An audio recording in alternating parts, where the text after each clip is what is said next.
नमस्कार,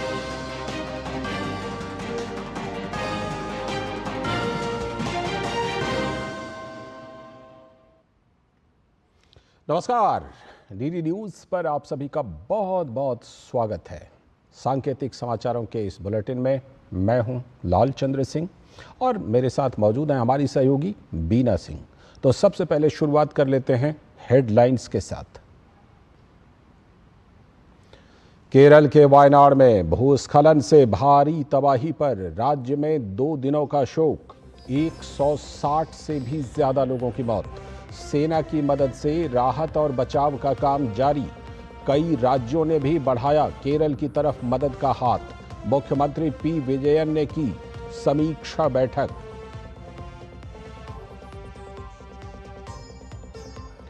केंद्रीय गृह मंत्री अमित शाह ने वायनाड की घटना पर राज्यसभा में शोक संतप्त परिवारों के प्रति व्यक्त की अपनी संवेदनाएं। कहा, केंद्र सरकार ने घटना से 7 दिन पहले ही केरल सरकार को दी थी इसकी पूर्व चेतावनी।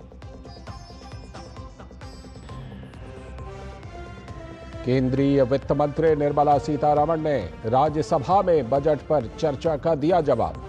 कहा, पूंजीगत व्यय के लिए रखे गए 11 लाख करोड़ रुपए। साथ ही कहा, बजट में सबका साथ, सबका विकास और सबका प्रयास के सिद्धांतों पर किया गया है फोकस। भाजपा का कांग्रेस नेता राहुल गांधी से सवाल। कहा, जाति पूछना अपमान है तो देश में जातिगत जनगणना कैसे कराएंगे। कांग्रेस के जातीय सर्वे की मांग पर भाजपा का हमला। सांसद संबित पात्रा ने कहा, जब अनुराग सिंह ठाकुर ने बिना किसी का नाम लिए बोला तो केवल एक व्यक्ति को ही क्यों लगा बुरा।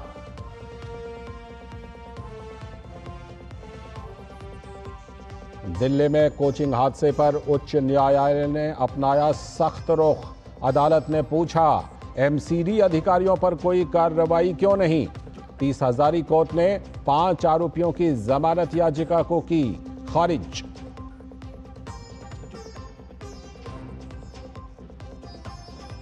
विवादित प्रशिक्षु अधिकारी पूजा खेडकर की यूपीएससी ने उम्मीदवारी की रद्द। भविष्य की सभी परीक्षाओं और चयनों से स्थायी रूप से किया गया प्रतिबंधित। उपलब्ध अभिलेखों की जांच के बाद यूपीएससी ने खेडकर को नियमों के उल्लंघन का पाया दोषी।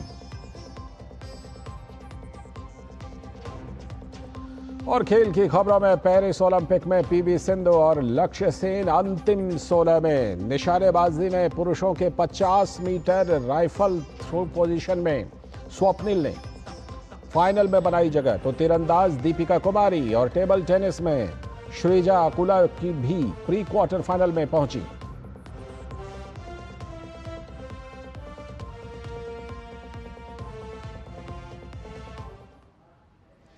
तो ये थी हेडलाइंस और अब देखते हैं खबरों को विस्तार से। भारत में आयोजित 46वें विश्व धरोहर समिति सत्र का समापन हुआ। पहली बार भारत ने विश्व धरोहर समिति की मेजबानी की। भारत मंडपम में आयोजित इस वर्ष का सत्र एक ऐतिहासिक आयोजन रहा। विश्व धरोहर सूची में शामिल करने के लिए 24 नए स्थलों को मंजूरी दी गई। साथ ही भारत ने यूनेस्को विश्व धरोहर केंद्र को $1 मिलियन देने की घोषणा की। विश्व धरोहर समिति का 46वां सत्र सफलतापूर्वक संपन्न हुआ। वैश्विक धरोहर संरक्षण में ये एक महत्वपूर्ण मील का पत्थर साबित हुआ। ये पहला मौका था जब भारत ने इस प्रतिष्ठित अंतर्राष्ट्रीय सम्मेलन की मेजबानी की। समापन समारोह में केंद्रीय संस्कृति और पर्यटन मंत्री गजेंद्र सिंह शेखावत, यूनेस्को विश्व धरोहर समिति के निदेशक लाजारे आसोमो, विश्व धरोहर समिति के अध्यक्ष विशाल वी शर्मा और अन्य प्रमुख गणमान्य व्यक्ति उपस्थित थे। इस मौके पर प्रोजेक्ट परी पब्लिक आर्ट ऑफ इंडिया का कैटलॉग भी जारी किया गया। संस्कृति मंत्रालय द्वारा इस प्रोजेक्ट के तहत देश भर के विभिन्न कलाकारों द्वारा राष्ट्रीय राजधानी में विभिन्न कलाकृतियां और स्थापनाएं प्रदर्शित की गई हैं। Our Honorable Prime Minister of India, Shri Narendra Modi ji, has already announced to contribute $1 million to the UNESCO World Heritage Center has committed. This grant will be used for capacity building, technical assistance, and conservation of World Heritage Sites, especially benefiting Global South countries. 21 जुलाई को विश्व धरोहर समिति के 46वें सत्र का उद्घाटन किया था प्रधानमंत्री नरेंद्र मोदी ने। इस मौके पर यूनेस्को की महानिदेशक आंद्रे अजोले ने भी शिरकत की थी। प्रधानमंत्री ने विरासत संरक्षण में वैश्विक सहयोग को बढ़ाने के उद्देश्य से कई पहलों की घोषणा भी की, जिसमें अंतर्राष्ट्रीय प्रतिनिधियों को विशेष रूप से क्यूरेट किए गए पर्यटन और प्रदर्शनियों के माध्यम से भारत के समृद्ध ऐतिहासिक परिदृश्य का पता लगाने के लिए आमंत्रित किया गया। सत्र के दौरान विश्व धरोहर सूची में शामिल करने के लिए 24 नए स्थलों को मंजूरी दी गई। इनमें भारत के असम का मोइंदम भी शामिल है, जिसे उसके ऐतिहासिक महत्व के लिए मान्यता दी गई। इस वृद्धि के साथ भारत की विश्व धरोहर स्थलों की कुल संख्या 43 हो गई है। समिति ने कई मौजूदा विश्व धरोहर स्थलों की स्थिति की भी समीक्षा की। विशेष रूप से उन पर ध्यान केंद्रित किया गया जो खतरे में हैं। भारत ने विकासशील देशों में क्षमता निर्माण पहलों को बढ़ाने और संरक्षण परियोजनाओं का समर्थन करने के लिए यूनेस्को विश्व धरोहर केंद्र को $1 मिलियन देने की घोषणा की है।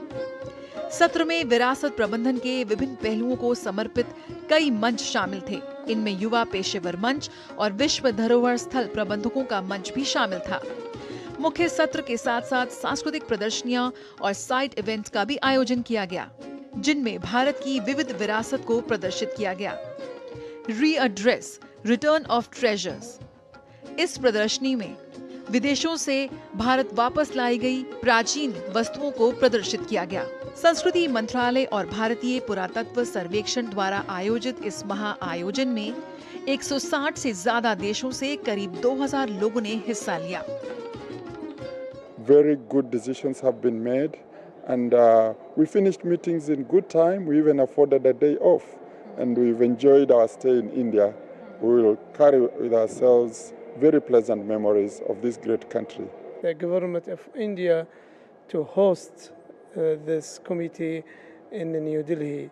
This is the first time for me. I'm very happy to see a lot of sites on the list of World Heritage Committee of UNESCO, and of course the hospitality. नई दिल्ली के भारत मंडपम में आयोजित इस वर्ष का सत्र एक ऐतिहासिक आयोजन था। समापन भी बेहद शानदार रहा।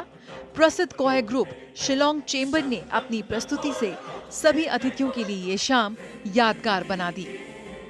Jaya Sinha, DD news, Delhi.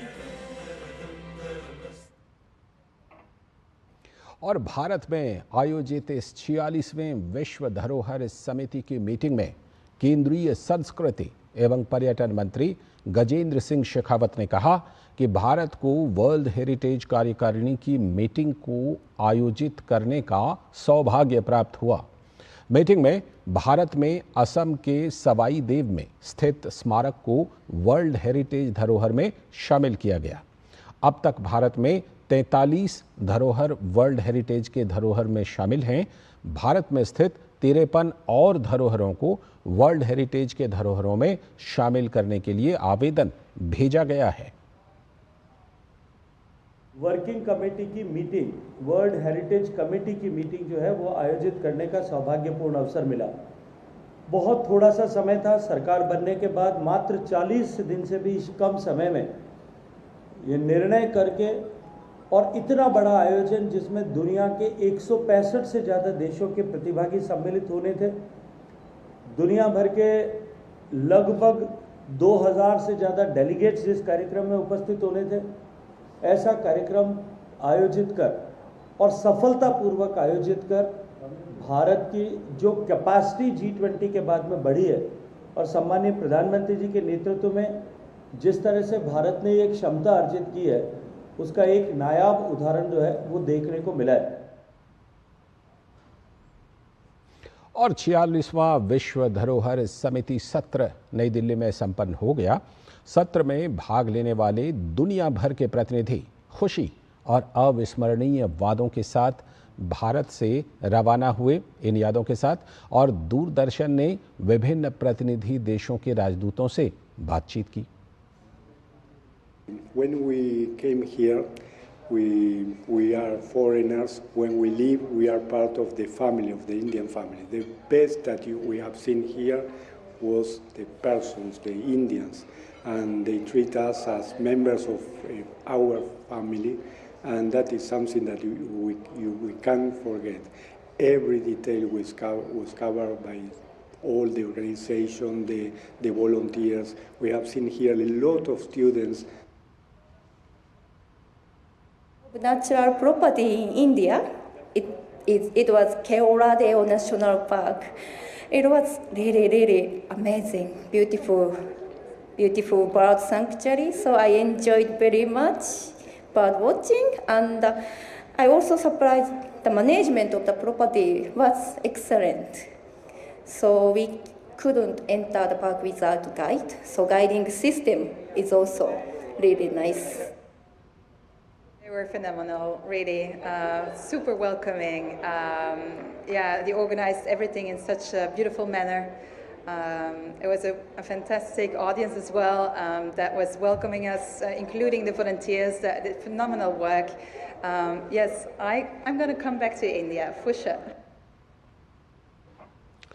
और अब अगली बड़ी खबर, केरल के वायनाड जिले में कल तड़के आई प्रलयकारी जल आपदा से सारा देश सदमे में है। इस घटना को लेकर केरल में 2 दिवसीय शोक की घोषणा की गई है। जल सैलाब की चपेट में आए 3 गांवों के लोगों की खोजबीन अभी भी जारी है। पल पल हताहतों की संख्या बढ़ रही है। इस घटना में अब तक 160 से भी ज़्यादा लोग मारे गए हैं। वायनाड केरल का पहाड़ी ज़िला है। यहाँ की विथिरी तालुका में मूसलाधार बारिश के बीच कुछ घंटे के अंतराल में 2 बार हुए भूस्खलन ने 3 गांवों को ज़मींदोज़ कर दिया। पानी का सैलाब लोगों को बहा ले गया। सीमावर्ती मल्लपुरम ज़िले के पोथुक्कलू इलाके के पास चलियार नदी से 25 क्षत विक्षत अंग और वायनाड के चूरलमाला से 4 क्षत विक्षत अंग बरामद हुए हैं।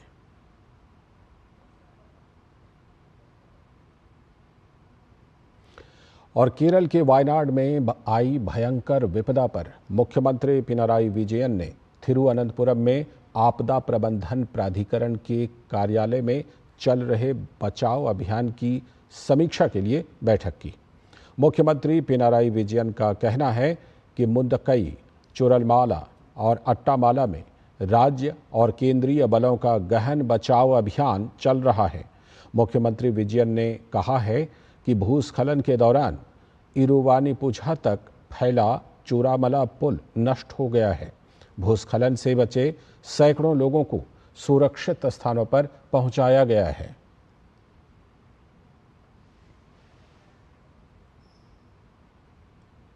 और प्रधानमंत्री नरेंद्र मोदी वायनाड के हालात पर नज़र रखे हुए हैं।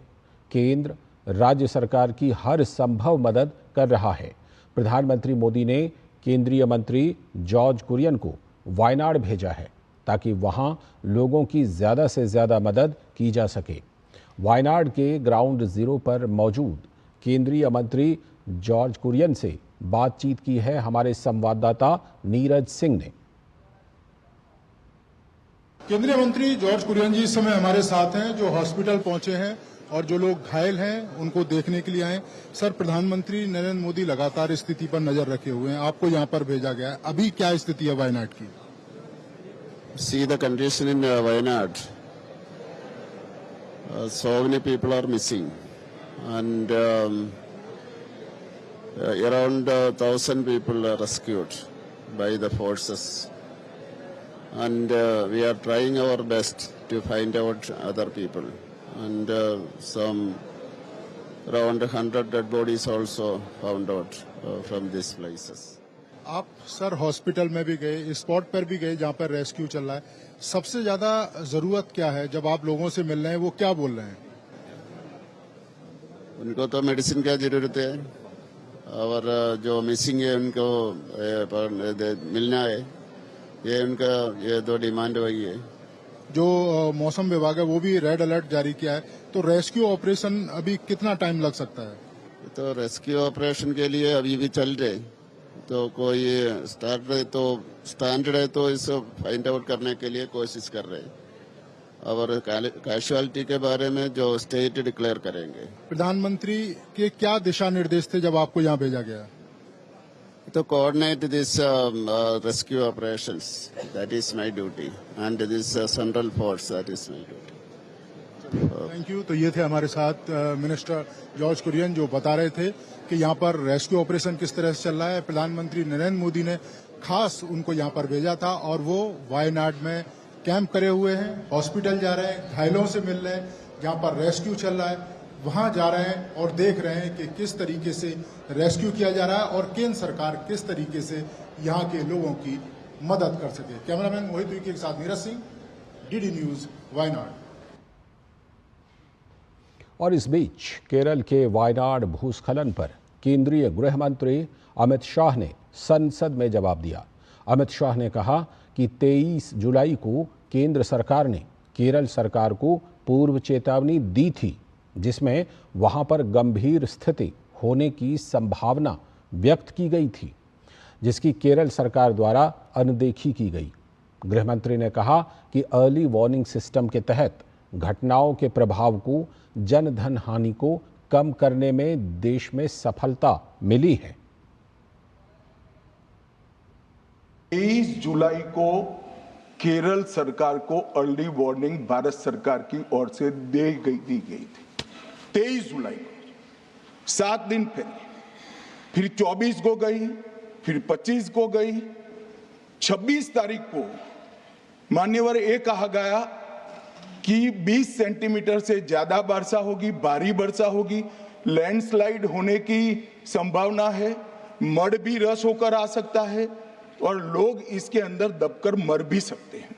भारत सरकार ने 14 के बाद अर्ली वार्निंग सिस्टम के लिए 2000 करोड़ रुपया खर्च किया है और इसको साझा किया जाता है। मान्यवर, 7 दिन पहले हर राज्य को सूचना भेजी जाती है और वो सूचना साइट पर सबके लिए भी उपलब्ध है, मान्य सांसदों के लिए भी उपलब्ध है। वहीं वायनाड की घटना पर राज्यसभा में भाजपा के सांसद सुरेंद्र सिंह नागर ने कांग्रेस के नेता राहुल गांधी पर जमकर हमला बोला। उन्होंने कहा कि वायनाड के सांसद रहते यदि राहुल गांधी वहां की समस्या को प्रधानमंत्री के सामने उठाते तो आज 150 से भी ज्यादा लोगों की जान बच सकती थी।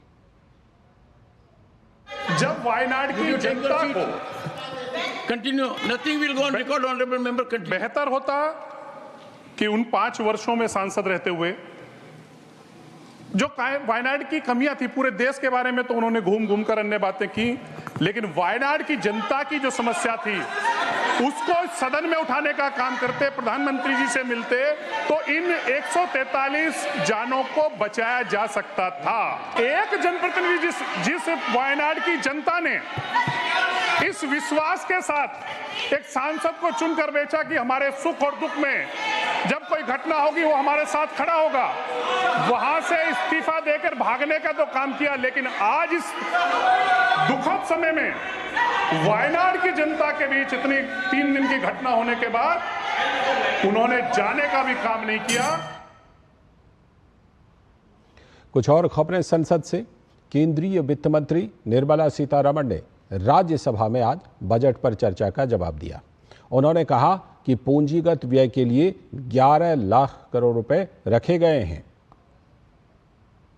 Capital expenditure is pegged at 11 lakh crores, and this is one of the biggest ever allocation made for capital expenditure, and this shows a 17% increase.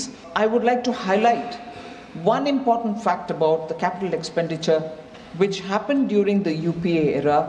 Capex allocation was 13.19 lakh crores between 2004-5 to 2013-14.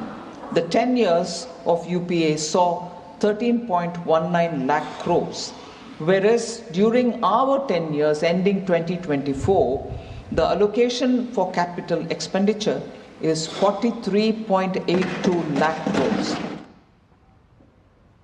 साथ ही केंद्रीय वित्त मंत्री ने कहा कि budget में सबका साथ, सबका विकास और सबका प्रयास के सिद्धांतों को रखा गया है। Since 2014, the principle which has guided us is the Sabka Saath, Sabka Vikas, Sabka Vishwas and Sabka Prayas, which continues in this budget as well, and hopefully will guide for the next 5 years.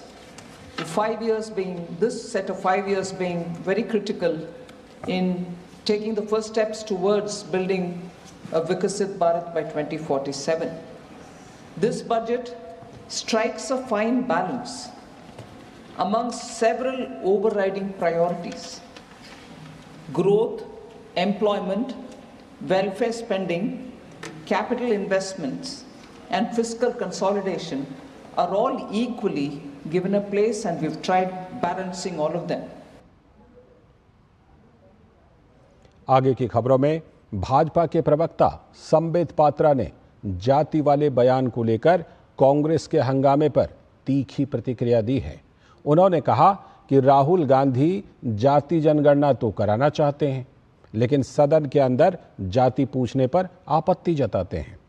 Sambit Patra ने कहा कि राहुल गांधी प्रधानमंत्री की जाति पर टिप्पणी कर सकते हैं, लेकिन कोई उनकी जाति नहीं पूछ सकता।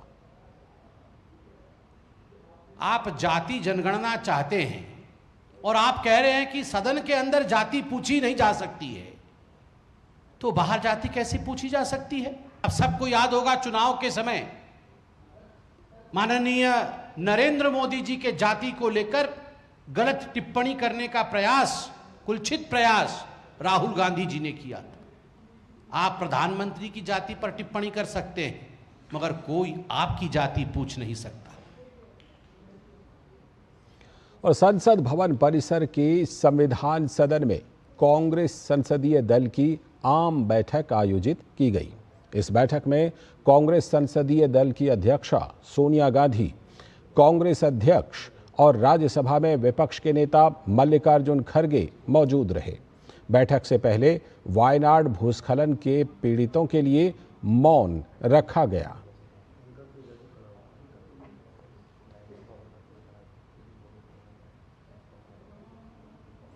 कांग्रेस से जुड़ी एक और खबर। कांग्रेस के नेता अधीर रंजन चौधरी को अचानक पश्चिम बंगाल के कांग्रेस अध्यक्ष पद से मुक्त कर दिया गया है। बगैर किसी पूर्व सूचना के उन्हें इस पद से मुक्त किए जाने से कई तरह के कयास लगने शुरू हो गए हैं। हालांकि लोकसभा चुनाव के नतीजों के बाद अधीर रंजन चौधरी ने खुद ही अध्यक्ष पद से इस्तीफा पार्टी हाईकमान को भेज दिया था। दरअसल पश्चिम बंगाल में कांग्रेस नेताओं की एक बैठक बुलाई गई थी, जिसमें बतौर पार्टी अध्यक्ष अधीर रंजन चौधरी भी शामिल हुए, लेकिन वो उस वक्त हैरान रह गए जब पार्टी के नेता गुलाम अली मीर ने उन्हें पूर्व अध्यक्ष कहकर संबोधित किया। बुलाया गया, फिर गए थे एआईसीसी में, तो आपस में हम लोग गपशप मार रहे थे। अचानक ये मीर और बोलने लगे कि एड्रेस करने लगे कि हम सब एक के बाद एक करके वेणुगोपाल जी से मुलाकात करेंगे। तो एड्रेस करने के पहले कह दिया कि फॉर्मर प्रेसिडेंट भी है यहाँ और फॉर्मर लोकसभा की कांग्रेस पार्टी के नेता है। तो उस समय मुझे पता चला कि भाई फॉर्मर बन चुके हैं, तो भाई क्या कर सकते हो। अगली खबर, दिल्ली के राजेंद्र नगर कोचिंग हादसा मामले में 30 हजारी कोर्ट ने 5 आरोपियों की जमानत याचिका को खारिज कर दी। हादसे के बाद दिल्ली पुलिस ने वाहन चालक मनोज कथूरिया और बेसमेंट के मालिक तेजिंदर, हरविंदर, परविंदर और सरबजीत को हिरासत में लिया था। कोर्ट ने मनोज कथूरिया की गिरफ्तारी को अवैध घोषित करने का निर्देश देने की मांग वाली याचिका पर जांच अधिकारी से जवाब मांगा है। मामले की अगली सुनवाई 7 अगस्त को होगी। और इसी के साथ सांकेतिक समाचारों के इस विशेष बुलेटिन में अभी के लिए इतना ही। हमें दीजिए अनुमति। नमस्कार।